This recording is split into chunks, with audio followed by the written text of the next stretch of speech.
Një banor i Valbonës, përfaqësues i zërit të dhimbshëm të komunitetit vendas, ka ndarë një video mesazh ku shpreh gënjimin, zemërimin dhe keqardhjen që ndajnë të gjithë banorët e kësaj zone të mrekullueshme të Alpeve shqiptare.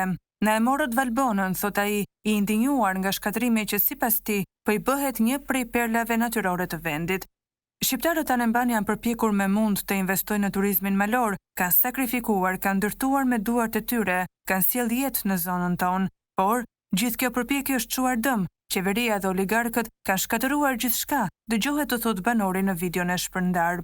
Kjo nuk është hera e parë që Valbona, një zonë me potencial të jashtëzakonshëm turistik dhe ekologjik, përmendet në lajme për ndërtimin e hidrocentraleve, por këtë herë fjala nuk është vetëm për natyrën, por edhe për jetën e njerëzve, për shpresën e djegur dhe për pasojat që tashmë po ndihen. Sipas banorëve, ndërtimi i 3 hidrocentraleve në zonë ka sjellë pasoja të rënda dhe të pakthyeshme.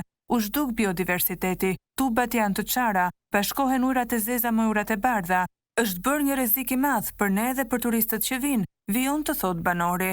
Kjo situatë alarmante nuk përbën vetëm një kërcënim për mjedisin, por një sulm të drejtë për drejtë ndaj vetë zemrës së turizmit malor në Shqipëri. Valbona, që dikur ishte simboli i natyrës së paprekur, sot përballet me një realitet të dhimbshëm.